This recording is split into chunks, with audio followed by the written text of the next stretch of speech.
안녕하세요. 수의학원 원장입니다. 오늘은 성북고등학교, 용인에 있는 성북고등학교에 대한 수학시험 분석 영상을 준비했습니다.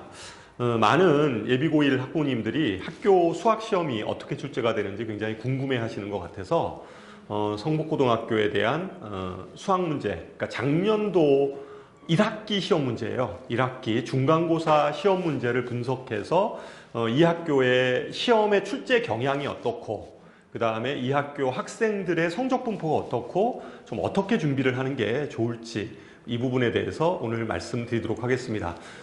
일단 성북고등학교의 출제 문항이 어떻게 출제가 되는지 먼저 분석해 보도록 하겠습니다. 성북고등학교 문제는요, 전체 문항은 20문항이에요. 20문항. 20문항이 출제가 되고 있고, 20문항에서 객관식이 17문항, 그 다음에 주관식이 3문항, 이렇게 출제를 하고 있습니다. 그런데 성북고등학교의 특징은, 주관식 서술형 문항의 배점이 상대적으로 다른 학교, 용인에 있는, 그러니까 수지 지역에 있는 다른 학교보다 좀 비중이 높아요. 그래서 주관식 3문항의 배점이 3문항임에도 불구하고 34점 또는 35점 이 정도의 배점을 갖습니다. 그래서 주관식 한 문항 점수가 10점 3문항인데 10점, 10점, 14점. 그러니까 작년도 중간고사 때는 그래서 3문항의 점수가 34점에 육박합니다. 그래서 서술형 문항을 전체 문항 수는 그렇게 많지 않으니까요. 서술형 문제를 감점 없이 잘 쓰는 거 이게 굉장히 중요하리라고 생각을 합니다. 어려운 문항도 보통은 객관식에서 한 문항 정도 좀 어렵고요. 그 다음에 주관식 서술형 문항에서 배점이 높은 주관식 서술형 문항에서 한 문항. 그래서 전체 난이도 있는 문항은 한 2문항 또는 한 3문항 정도만 좀 어렵게 출제를 하고 있습니다. 특히 주관식 서술형 문항에서 좀 어려운 한 문항이 점수가 작년의 경우에는 작년 1학기 시험에서는 14점이 됐습니다. 14점. 그러니까 그 한 문제 틀리면 좀 굉장히 타격이 심하죠.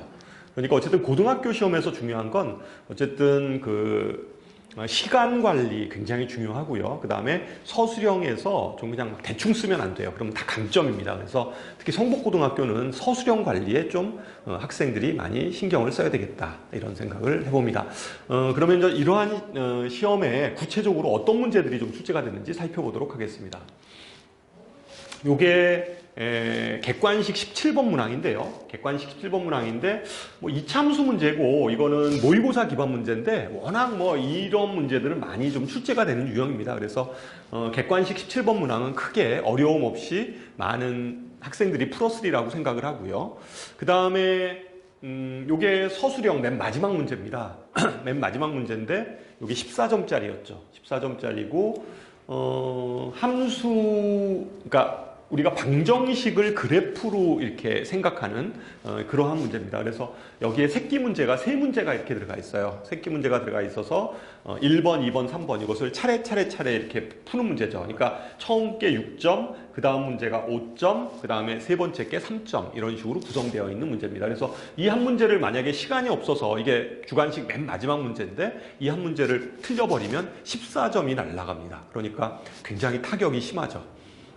그리고 어쨌든 이 학교는 주관식 서술형이 배점이 높기 때문에 서술형에서 선생님들이 아마 좀 굉장히 까다롭게 아마 채점을 했으리라고 생각을 합니다. 성적 분포를 보면 그러다 보니까 주관식 비중이 크다 보니까 평균 점수가 상대적으로 학교 시험의 난이도는 그다지 높지 않음에도 불구하고 평균 점수가 그렇게 높지는 않습니다. 그러니까 60점이 안 되니까요. 높지 않고 그 다음에 A 90점 이상 맞은 학생들도 많지 않아요.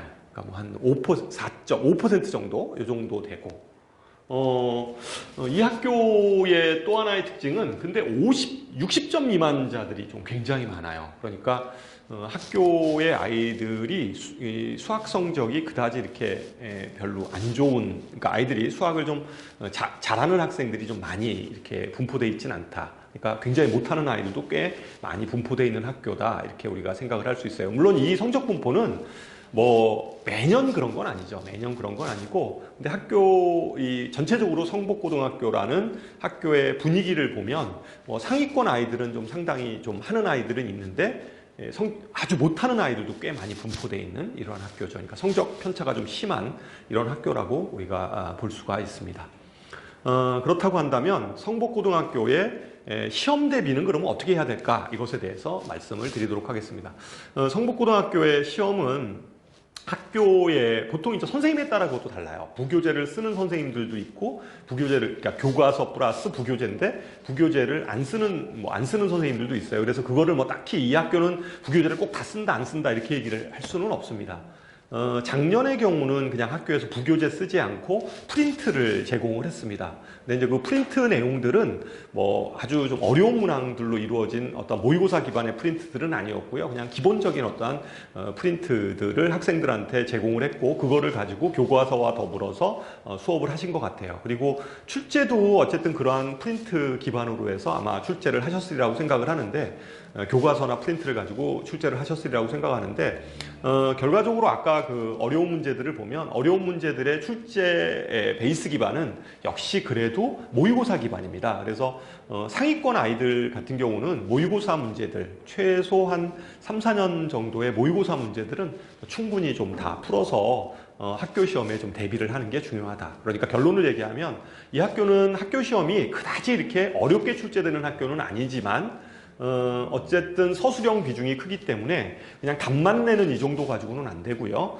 학생들이 좀 꼼꼼하게 좀 공부를 좀 해야 된다. 서술형에서 우리가 배점을 거두려면 풀이과정이나 이런 것들이 좀 꼼꼼하게 공부를 해야 될 것 같고, 그 다음에 어려운 문제들은 역시 마찬가지로 모의고사 기반 문제니까 모의고사 문제들도 뭐 최근 한 3, 4년 거는 반드시 좀 다 풀어봐야 된다. 그리고 교과서, 프린트 이런 것들을 좀 아주 꼼꼼하게 좀 많이 풀어야 되겠다. 이렇게 준비를 하면 아마 성북고등학교 들어가서도 아마 좋은 수학 성적을 얻으리라고 생각을 합니다. 오늘 영상이 요번에 성북고등학교에 입학하는 많은 신입생 여러분들한테 도움이 됐으면 좋겠다는 생각을 하면서 오늘 영상을 마치도록 하겠습니다. 감사합니다.